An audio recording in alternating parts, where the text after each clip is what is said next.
Ito po mga kaibigan, kung mapapansin nyo po, kumukulo yung tubig. Yan po, masyadong mainit to, kaya mag-ingat po kayo kung kayo po ay pupunta rito. Mainit siya. At ito ho yung payo ko sa inyo. Mag-ingat po kayo kung kayo ay pupunta rito.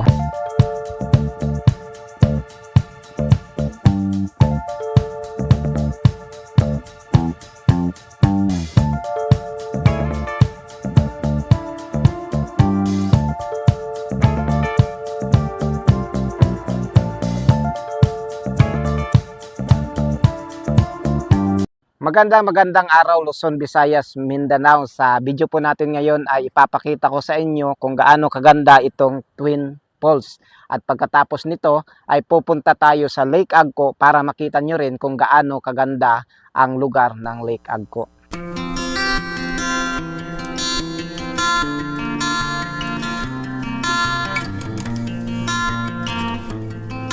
Mula dito sa ating tinayuan mga kaibigan, kung makikita po ninyo yung mga bakanteng area na yan, yung nakikita nyo sa ating video ngayon at sa ating drone, ito po yung area kung saan pwede po ninyong iiwan yung mga sasakyan ninyo at yung mga motor ninyo.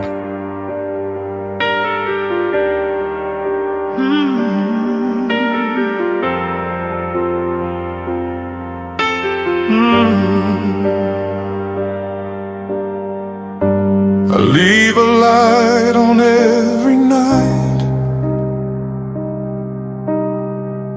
still hoping you might walk on by. Bago tayo pupunta roon sa Twin Falls, doon sa waterfalls, doon sa baba mga kaibigan, ay magtatanong muna tayo kay ma'am kung magkano yung entrance at ano ang araw pwedeng mamasyal ang mga turista dito. Ma'am, magandang umaga po. Ma'am, magtatanong lang po, magkano po ba yung entrance dito para po makapasok ang mga turista o yung mga dayuhan papunta roon sa waterfalls? 20 per head. 20 per head. Ano yan ma'am? Yung mga bata, Ang bata is 10 pesos. 10 pesos. Yung adult, 20. 20. Magkano naman yung ano ma'am? Yung mga Ang per sasakyan? wheels, 20. 20 pesos yung Motor full ang wheels. 10. Ang motor, 10 10 pesos. pesos.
Pagdating natin dito sa ibaba mga kaibigan, ito po yung makikita nyo kaagad. Mapapansin nyo yung mga bato na malalaki. Pagkatapos mayroon pong mga, anong tawag nito? Parang cottage, yan po. Mga cottage po yan. Yan. Tapos dun sa baba, mayroon ka ring makikitang isang trapal na mayroon pong lamisa at parang ano rin yan, parang cottage na rin mga kaibigan. At saka doon sa unahan, mapapansin mo na at maririnig mo na yung bugso ng tubig, yung waterfall mga kaibigan. Kaso nga lang parang dito sa video, hindi mo siya makikita kaagad kasi mayroon po mga kahoy. Pero kapag ikaw ay nandito, mapapansin mo kaagad yung waterfall, mga kaibigan. Ito yung Twin Waterfalls. Siguro tinawag nila itong Twin Waterfalls, mga kaibigan, kasi parang nahati yung tubig. May maliit dito sa kaliwang bahagi at mayroon namang malaking tubig doon sa kanang bahagi. At ang napakaganda nito, malapit lang siya sa mga cottage at maganda yung area at maganda rin yung mga tanawin at mai-enjoy mo talaga kung ikaw ay pupunta rito. Do you miss me too? When the silence starts to burn, can you feel me near? When your thoughts begin to turn, I've been waiting, barely breathing, in the space you used to fill. If you feel me like I feel you, then this heart is beating still. Each little sound still feels like you. The floor remembers every move. I walk through rooms we once knew well.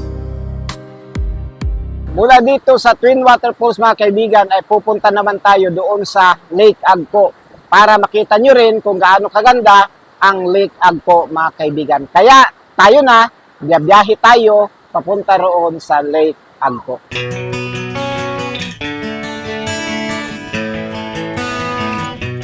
Hello mga kaibigan, ito patuloy tayo sa ating video. Ito ho yung karugtong ng ating video. Mula doon sa Twin Waterfalls ay pumunta naman tayo dito sa Lake Agco, pero dadaan muna tayo dito sa Mandangan Trails para makita ninyo yung bundok na umuusok at kumukulo rin yung tubig, at yun ho ang isa sa mga ipapakita ko sa inyo at pupuntahan po natin para makita nyo. Pero bago yan, ipapakita ko muna sa inyo yung daan na dinaanan natin. Eto, panoorin nyo sandali yung daanan na dinaanan natin bago tayo makarating dito.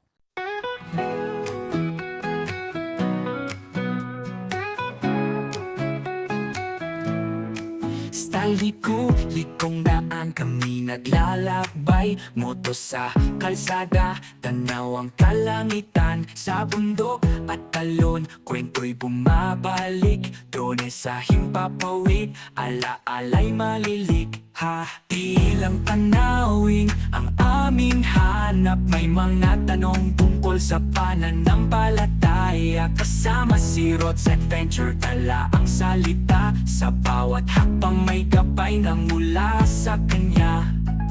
Ilang tanawin ang aming hanap, may mga tanong tungkol sa pananampalataya. Kasama si Rods Adventure, dala ang salita, sa bawat hakbang may gabay na mula sa kanya. Ngayon mga kaibigan ay pupunta na tayo doon sa kumukulong bundok o kumukulong bundok ba yan or burol. Basta nandito po tayo ngayon sa Lake Agco, sakop na to ng Lake Agco, at ayun nga, pupunta na tayo roon. At ipapakita ko sa inyo yung daanan papunta roon para makita nyo mga kaibigan. Kaya tayo na. Ng puso'y sabay sa ihip ng hangin. Halakhak ng pamilya, tawan ng mga bata, kalikasan. Pagdating natin dito mga kaibigan, dito, ang una nating may encounter ay ito. Kung makikita nyo dito, umuusok po yung lupa. Yan. Ewan ko lang kung mapapansin nyo dyan sa video, pero umuusok po yung lupa at mainit po siya, katulad nito. Mainit siya. At ito ho yung payo ko sa inyo. Mag-ingat po kayo kung kayo ay pupunta rito, dahil nga po medyo mainit itong lupa na inyong madadaanan. At mula rito patungo roon sa sinabi ko sa inyo na kumukulong bundok or burol, Hindi ko alam kung paano ko to sasabihin sa inyo, burol ba or bundok. Basta nandito tayo sa bundok ng Lake Agco or bundok ng Barangay Ilumabis, Sitio Lake Agco, mga kaibigan. Siyempre, ang kasama natin ngayon, ipapakita ko sa inyo itong dalawa kong anak nagalit kasi bakit hindi ko daw sila sinali sa video. Wala kasing klase ngayon. Siyempre, gusto ko ipakita sa inyo ang aking magandang anak, si Cyrus at si Cyrus. Sila ho yung kasama natin ngayon sa ating pagbablog kasi wala silang pasok ngayon. Tapos yung asawa ko naglalaba at yung bunso namin ay binabantayan rin ng asawa ko, kaya nandun siya sa bahay. Kaya ang kasama ko ngayon sa ating pagbablog ay ang aking dalawang anak. Aray ko po.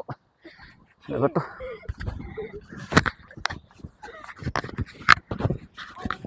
So kung mapapansin nyo po mga kaibigan, nandito na po tayo sa kumukulong tubig.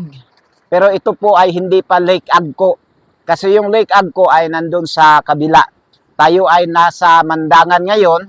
At kung mapapansin nyo po yung nangyayari dito, ay kumukulo yung tubig at umuusok dahil nga po ay mayroon pong lumalabas na mainit mula or galing sa ilalim ng lupa.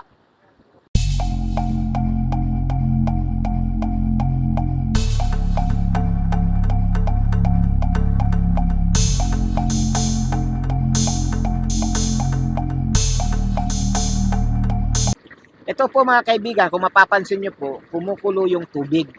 Yan po, masyadong mainit to, kaya mag-ingat po kayo kung kayo po ay pupunta rito dahil nga po, pwede po kayong mapasok katulad nito, yung hangin at yung usok ng tubig ay pumupunta sa ating mukha, medyo mainit po siya. Kaya kung kayo po ay pupunta rito at bibisita, ay mag-ingat po kayo. Baka kasi madulas kayo at yung paa ninyo mapunta dito or yung kamay nyo, at sigurado po ako na talagang masasaktan kayo or mapapasok kayo mga kaibigan.